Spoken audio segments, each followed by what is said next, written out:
This is a public service announcement. This is a public service announcement.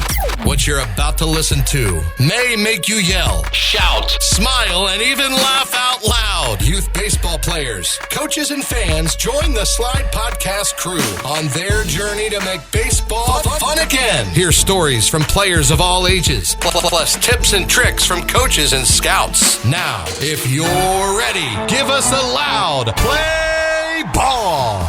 Welcome to the S.L.I.D.E podcast.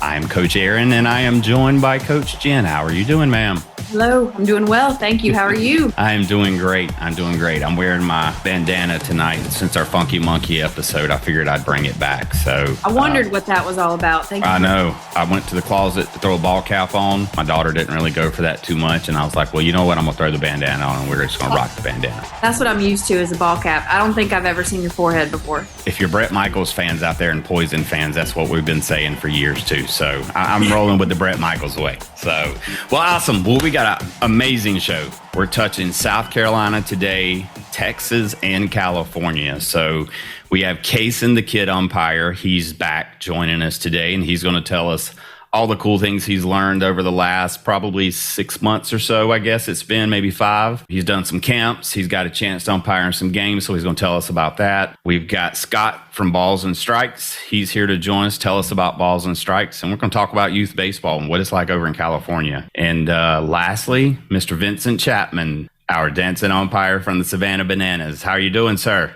I'm great. Thanks for having me on. I appreciate it. Let's get started. Kyson, I've been following you since we talked earlier this year. Have you changed your mind? You still want to be an umpire?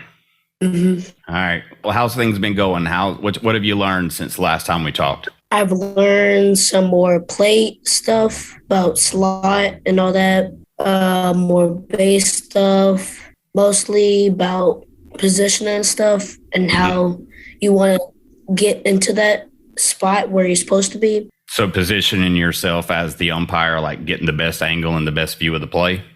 Mm-hmm. Oh, gotcha. Okay. Well, cool. So you played baseball first this season, right? So you played for, what's the name of your team again? Hayseeds? Mm-hmm.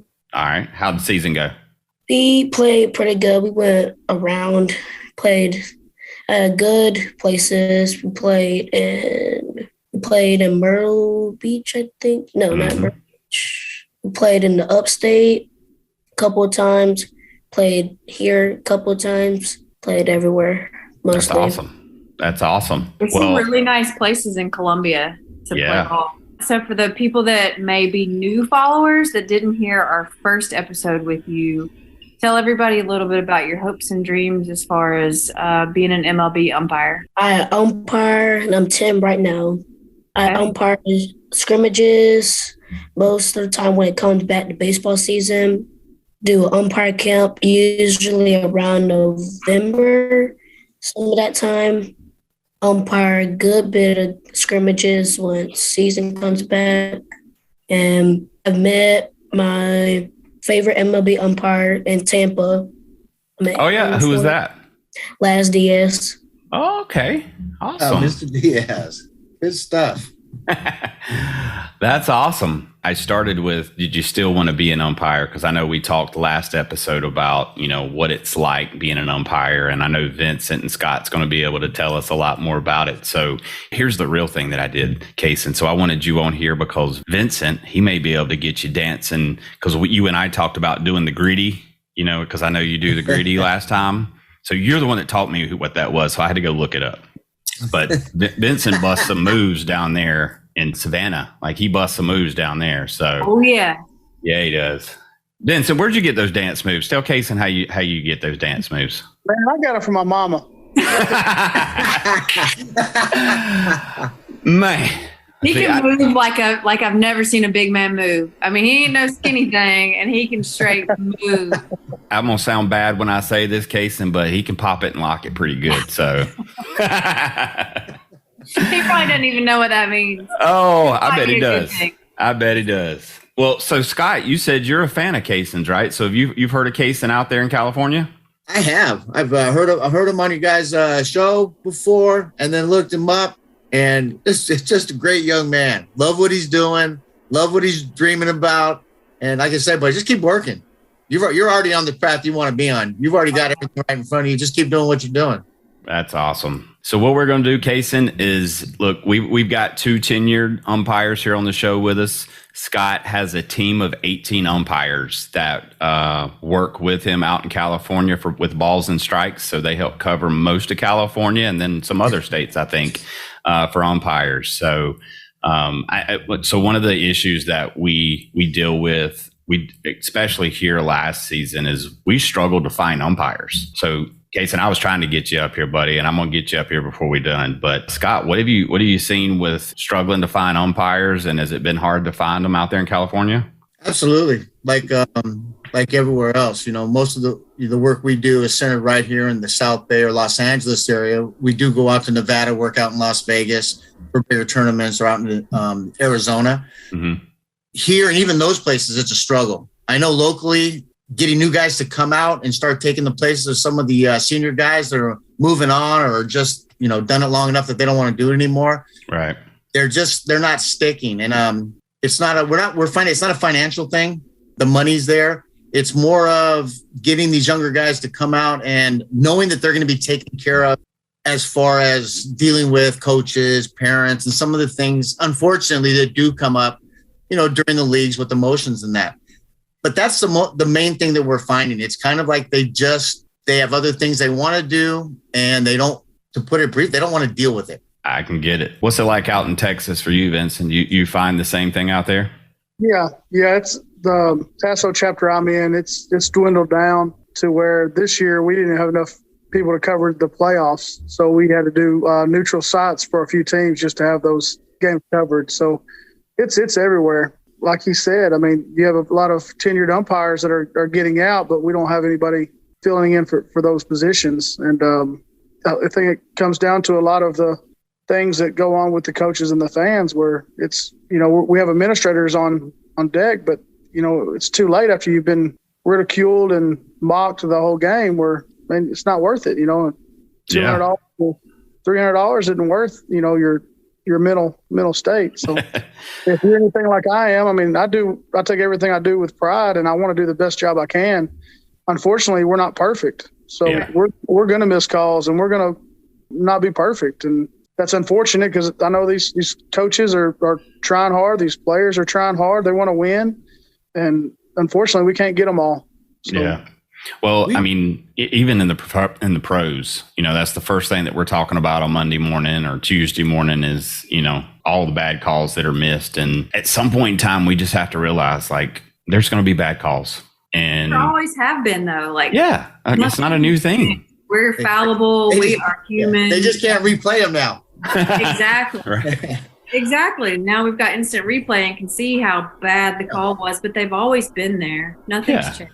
But if you guys, I'll ask you that. I've had parents at a game, maybe 2 innings after a play happened, want to come up and show me their cell phone. Mm-mm. They want to show me the video. What do you say?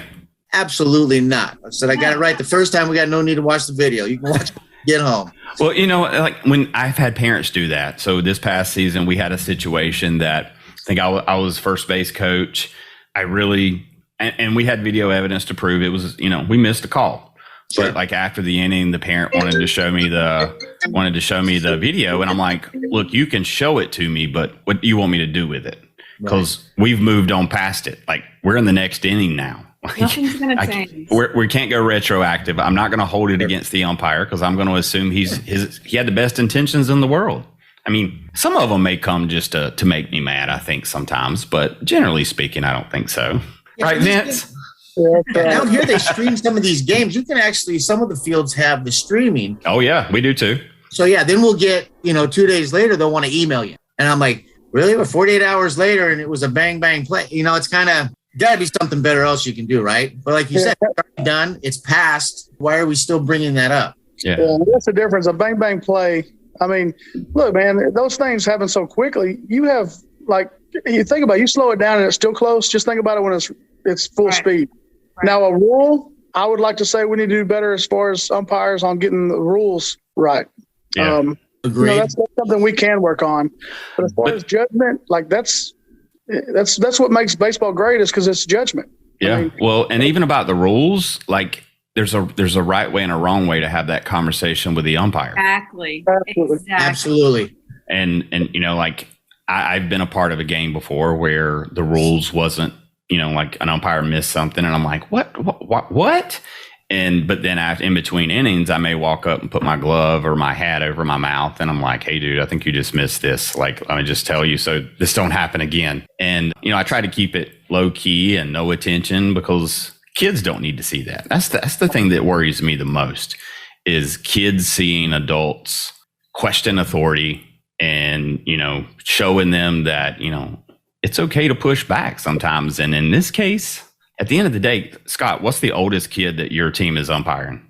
Oh, 17, 18? 17, okay. All the way through high school. What's the oldest that you're umpiring outside of the Bananas in the professional league? Same. So none of these kids are professionals. Yeah. And you know, hey, on that it's note, kids. Yeah. What's kind of about that is like you do a high school game. Don't get much kickback from those players, right? It is the younger kids. And unfortunately, it's not all of them. Don't get me wrong. Most of the kids are great. It's a few, but if you look at it and you trace it, it kind of follows right into what's going on with the fans and what's going on with the coaches on the team. Yeah. They definitely will follow suit. What's allowed? Yeah, what's allowed and what's not allowed. Yep. And you're exactly right. It falls back on those coaches where they don't care. You know, they got that gritty mentality of, you know, setting a bad example. So You're exactly right. But, well, in so many cases these days. Now, go ahead. Sorry. Those high school coaches get paid. So if you're acting like that on the field, they're not going to put up with it. They'll have the spot for you on the bench or not on the team. So it's great. And we get so hold on we get so like up in arms because we want to win a $2 ring or a $3 ring. And in reality is what we should be doing is teaching those kids how to be better sportsmanship, you know, show better sportsmanship and to know everybody's not perfect because, you know, you see the kids that get upset when they strike out. Well, I mean, my son does the same thing. So, but it's okay to make a mistake. I mean, that's going to happen. And a strikeout's not a mistake, first of all, for anybody listening out there, but got to let kids keep the game fun as long as possible. Absolutely. So, Kyson. All right. So Scott is always looking for new umpires. He's in California. Yeah, he's in California. What would you tell everybody listening right now if they're thinking about maybe I want to come work and be an umpire? Tell us what inspiration that you have to tell others so they should want to do the same thing. Well, first thing, have fun and meet new umpires once you start doing baseball because you'll probably be with different umpires with each game, and usually you won't be assigned with the same umpire. So usually meet different people, have fun, and you get paid with it too. That's awesome. Tell us what's the funnest part about being an umpire for you? When you have like somebody that like you know, and you're out down the field with them umpiring, and y'all both umpire. That's awesome. You know, I used to umpire a little bit back in, well, that was a long time ago. I may not want to say how long ago it was, but I used to get paid $2K, and I think I got $15 a game. And I'll never forget the first game that I was behind the plate, and I think it was like a 10U game or something. And I had never umpired before, and they were short an umpire. And this was probably 93. Holy crap. But no, it was like 93 and I get stuck behind the plate. And that's the first thing that goes through my mind though, is what if I blow a call? And I still carry that forward as to right now is, you know, I think that's probably what most people are thinking right now is if they're considering this to be either just a side job or to do something a little bit more is if they're not perfect, they're going to be, you know, criticized because there's always a critic. So I want to bring up something that Kyson said about like how much fun it is to be on the field with a friend of his. Mm-hmm. My son played flag football this year, and there was a referee for the flag football game who I recognized. And I was like, hey, did you ever umpire fast pitch softball? And he's like, oh, yeah. I said, I think you were an umpire when I played college ball. I said, Gardner Webb. He's like, oh, yeah, I've been there a million times. And then he pointed to his partner, and he's like, he's been with me. We've been all over this country together. And so it's like, you know, you get this group of friends and you umpire together and you build this, you're part of a team, even though like you umpire red versus black or whatever, but like you're still a team on the field as well. And so, Kyson, whenever you think that you like may have had a controversial call or something, like you're going to go to your friend out there, your umpire buddy, and you're going to be like, hey man, come here. What did you think about this call? And you talk it out together, and then you figure out the right call, right? So it's like this whole brotherhood that you have as well on the field. So I really like that too, because that's what they talked about, is the states that they had been to, the big tournaments they had been to, the national championships that they had umpired, and it was really cool to hear. So they retired from the fast pitch softball world, and they were doing flag football in the youth league, as just like, because they just love to referee or to umpire, but they still wanted to stay together and hang out and like do their thing on the field. Yeah. I wonder how it's different umpiring flag football. Stand around a lot. Yeah. Like you're just on the line and then blow your whistle, and then that's it. There's not a whole lot of controversy. Vince, if we had a Bananas like football team, can you imagine what that would be like? I mean, yeah, I'd be on the sideline. Like you'd be grinding up against offensive linemen. Like, that's right. Oh my God. No, I'd be the water boy. I would put by the water. You're the water boy. There you go. So, Scott, when you're adding on new umpires, if you get someone in that's never umped before and never been through some of those things, how do you prepare them for that? Before the season starts, we'll have a meeting just to go over some rules and that. Then we have on-field training.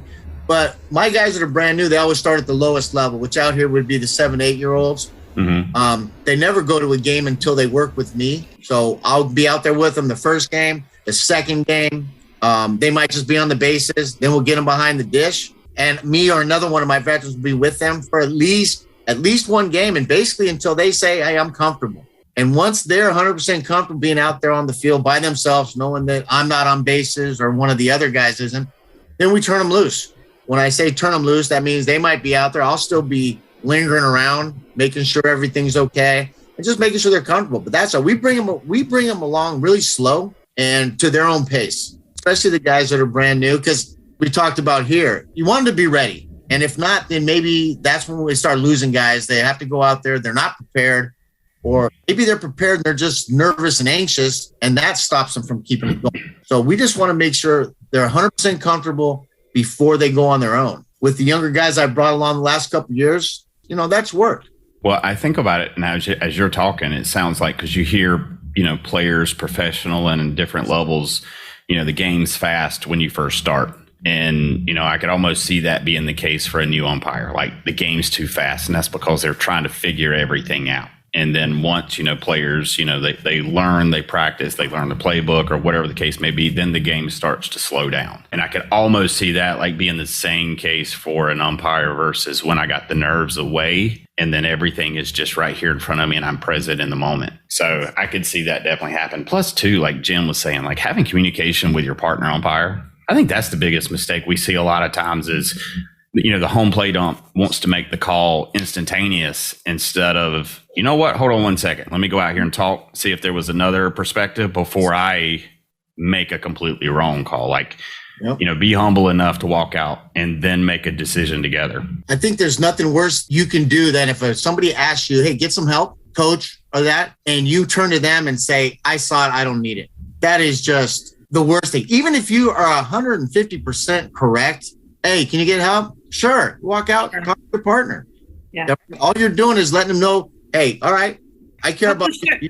I'm sorry. You're not just walking out to ask them what they had for dinner the night before. You're out. You just ask. You might. We might be, but you know what I'm saying? It's that respect back and forth. Because totally. My guys, you're making a little bit of money. Most of these guys we're dealing with out here are volunteers. Not the travel. I'm talking about the Little League pony. They're volunteers. They're putting in their time. So you got to give them some rope. Understand what they're going through, and just set your boundaries and your parameters before the game starts with them. That takes care of itself. Zero tolerance. There's a league out here that uses training of their 12-year-olds to do their 7-8-year-olds, and a great program. They're out there, and basically the rule is coaches, fans, nothing. Don't say anything. These kids are out learning. We want them to stick around. They're 7 and 8-year-old kids that are playing, so safe or out really doesn't matter right here. Right. What matters is they're learning, they're doing the fundamentals. The umpires are learning, and if they have a good experience and they're not getting screamed and yelled at, then they're going to come back and continue on and start hopefully filling those spots that we need to fill for the guys that are leaving. Yeah. Vince, obviously we know you from, all the TikTok videos and your super cool dance moves, but how did it start umpiring for you? I started when I was 15 at a local league in my hometown. Decided I wanted to become an umpire to make some little extra money for the weekends. And my first game was a 10U game as well. I was first base umpire, and second inning I blew a call. The ball hit down first base line, hit chalk, and I called it foul. And, parents are yelling and everything like that. And I was a little embarrassed because I knew baseball. I played it, but yeah. After the game was over, nobody beat me up. Nobody took my lunch money. So I liked it. I liked being a part of the game because I still was. I was still part of the game, even though I wasn't playing anymore after high school. Yeah. I enjoyed learning and enjoyed developing. I mean, I probably umpired 8 years before I knew the proper mechanics of some things that I was like, wow, I did it this long without even knowing that I was supposed to do this. Or well, hold on, you said mechanics. Now, I understand that terminology when it comes to play in baseball. So what's the mechanics of being an umpire? So mechanics are different. Mechanics are basically different rules where you're supposed to be or what you're supposed to do at a certain time. And this is just an example. Two-man mechanics. I'm the first base umpire. A ball hit in the outfield. That is the plate umpire's responsibility to see that catch. It's the field umpire's responsibility to make sure that runner touches first base before button hooking to second. So that's a mechanic. Okay. That's something you're supposed to do as an umpire, because if both umpires are looking at that ball hit in center field and for some reason that center fielder drops it, well, who's watching the touch at first base? Right. So there's several mechanics that you need to do. We could stay here all night. Well, I think that's good for our listeners, though. Like, it's a job. Like, for everyone else out there on that field, even for a 6U game, like that umpire is still a job for them, whether it's their career or not is irrelevant. It's still a job and they're trying their best. So Kyson, hearing these guys talk about this, you've done a little umpire. I know we talked about this last interview and sounds like, I don't think anybody's really given you, well, at least up until our last interview, no one had really given you a lot of lip for some of your calls. Any change since then? A little bit since then. The newness is wearing off. How'd you handle it? Tell us about it. I was umpiring at my US field on a 3-man crew. I was on first base line. I had a guy with me that I knew. Coach, he said, "This is the worst 3-man crew I've ever seen." First inning. Wow. How did you respond? Did you even acknowledge him? That was the first inning and the first time, so I just heard him and just let it go on. Yeah. There you go. Yeah. I mean, I think honestly, that's the best thing you could possibly do right there, because acknowledging him saying that, you're just feeding into it. That's what we try to teach our kids in school is don't pay attention to the bullies and just move on. And the reality is, what? Sometimes that's what we have going on the baseball field. We got some bullying going on the baseball field that's just inappropriate. So, I know we had Christy Moore on with us before. Of course, she's the umpire from Laurel, Mississippi. She got attacked after the game when she made a bad call. I mean, it's just unfortunate, but I've heard of multiple incidents that's happened since then, and it's just not okay. And, our message of this show is, spread positivity, celebrate the small things. I don't know. It's just not worth it to me. So Scott, what's going on out there in California, man? You guys take baseball serious out there. Yeah, we Sunshine State, right? 12 months out of the year, we don't stop. I know. Well, I guess Vincent, you guys play about year round too out there too, don't you? Right? We're about done. November, December, we're finished. We'll start back in February. Okay. But you're not wearing jackets in February, there, right? Oh yeah. Oh, you are? Okay. Look, I'm wearing beanies, scarves, gloves, we're bundling up to go to practice in February. So if they let me, I'd wear shorts in January out here working. Look, you keep saying all that. You're going to have to send us a plane ticket out there. So we don't believe you, Scott. Prove it. We'll have to get that set up. Awesome. Well, Kyson, so we got 2 umpires here, and Scott runs a whole umpire team. You got any questions for these guys about, how to handle yourself and moving forward to be an umpire? One night, would you do only one game a night? It depends. out here, I'm fortunate enough, one of the fields that I use has lights. So we can get a game at 5 o'clock and we can get a game at 7. So I can actually get 2 games in a night. We just got back from Las Vegas. It was me and 4 other guys. So we had a rotating two-man crews, had 2 fields, did 28 games in 3 days. Usually on a tournament, we'll punch out 3 to 5 on a Saturday. During the week, we can get in 1 or 2. What's your starting hiring age? Because we might send Kyson out there. You know, we send him out and umpire a game. We might not send him back. He's as good as I seen. That's right. Kyson, we might have you a ticket here. Tell mom pack your bags. You're going to California. What else? Any other questions you got for these guys? I'm good. All right. So my daughter told me to make sure I ask you, are you getting sturdy these days? Some days. Some days? I have so she showed me, right? So I said, what's the cool dance going on right now? Because I got to know that. And Kyson, I told you, you're the one that told me about the greedy. So I needed to feel like I was hip enough to ask you that. So does that mean something? Getting sturdy means something these days? Mm-hmm. Yeah. What is it? A hard dance where you got to have good knees. Good knees. That's what she said. She said, my knees aren't good enough. Vincent, you got it? I got it. That was a great explanation of what the sturdy is. You have to have great knees. You're right. That's a good one. I'll look it up. Well, it took her probably 10 minutes to explain it to me because I was like trying to understand the context and how I ask it and all these I was like, I'm going to sound silly either way. Well, that's good. I'm every once in a while you're getting sturdy, Kyson. I appreciate that. Jen, we're going to need you to get sturdy a little bit too. Yeah, that's what I'm going to do. I'm going to get Kyson, did you see Mike Gesicki? He's a Miami Dolphin. Did you see his gritty that went famous like all over TikTok because people were making fun of? Oh, Scott saw it. Did you see it? Mm-hmm. How would you rate that? Don't even try again. So Justin Jefferson's got it down pat up in the Vikings, right? And Gesicki, I talk to him every once in a while on Instagram, so I'll have to let him know he's got to work on it. I think he knows that already, though. He knows. That's right. Hey, so Vincent, what's new with the Bananas, man? Tell us what this next year is going to include, because man, it sounds exciting. I found out today we're adding 16 more dates to the tour. So it's going to be a total of 86 dates now from February to September. That's 33 cities and 20 states. So that's a real, that's serious business right there.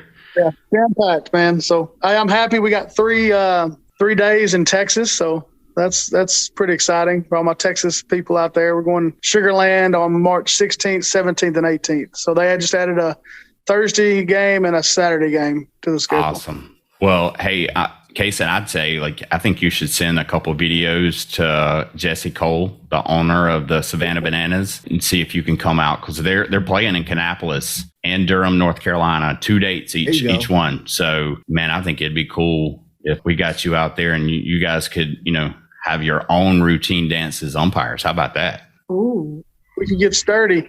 I'm looking it up right now. I'm going to be there, so y'all can teach me, and I'll try to do it. I don't know about my knees holding up. It sounds like it's pretty brutal, but it's early enough in the season where you'll still have enough coverage on your insurance to get knee replacement. Whew. Well, thank you guys so much for coming on. This has been awesome. Kyson, dude, you're still someone that we still get a lot of feedback from on our show. I think it's just so awesome, someone at your age wanting to do something like this that's against the norm. And I think that's awesome, man. And, I'm pretty sure Vincent would be cool with you contacting him if you had any questions, you needed anything, advice. And Scott, I'm going to sign you up, okay? Scott, absolutely. All right. You got 2 more resources right there to help you set your career up, man. Mm-hmm. Awesome. All right. Last question I got to ask. Jen, you got any questions before we wrap it up?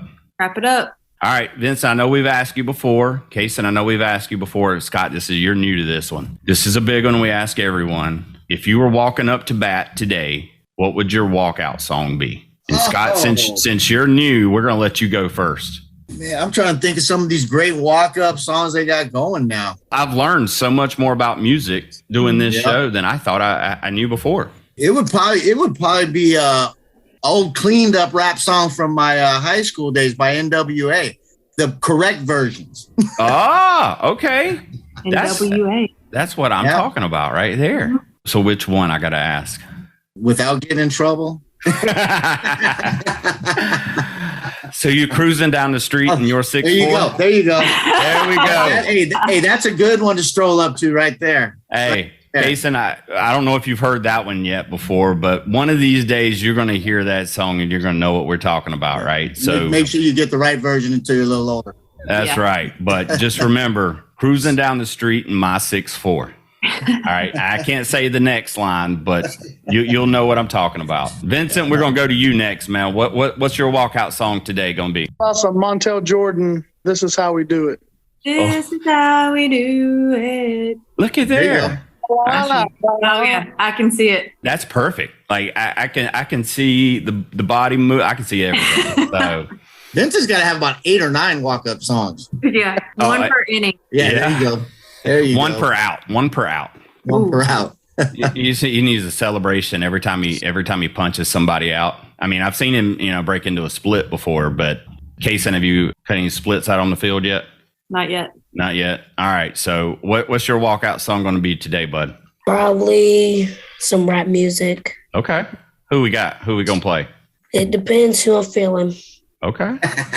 See, I'm more in Scott's vein. So I used to follow West Coast rap. Like all the 90s, I was West Coast rap. So there's a lot of littles today. So Lil Wayne, maybe? Oh, there's so many littles. There's littles and... there's a couple of those. Young Jeezy. Young Jeezy. Lil Wayne, Young Jeezy. What about Nas? You like Nas? No. No? Oh, wow. Dude. Didn't see that coming. No, not at all. Who are you listening to right now? I might listen to Emily Choppa. I've heard of him. That's good. You need to go listen to some old stuff, though. Have you ever listened to Dre, Dr. Dre? Oh, that's a good one. I've heard like one song of his. Oh, my gosh. Yeah. I'm going to have to talk to your mom. We're going to have to buy you the clean version of the Chronic, and I don't know if that exists or not, but we need to get you one of those. So that's it right there. Hey, you know what? If Dre's listening right now, dude, put together just a radio edit version and send it to this kid because he needs it. So awesome, man. Thank you guys so much again. This has been awesome. How many times do I say awesome in an episode, Jen? At least 12. Kyson, have you been counting? No. No? Well, I would have ran out. So, all right. Thank you guys so much. Until the next time, Jen. We'll catch you on the slide. We thank you for toughing it out and pushing through. Now, let's go teach the world great sportsmanship, leadership, to go inspire someone through your dedication and excitement for the game. Make sure to smash the like and follow button on all social media at the S.L.I.D.E Podcast Show and the S.L.I.D.E Pod on Twitter. Plus, leave us a review and feedback. Until next time, we'll catch ya.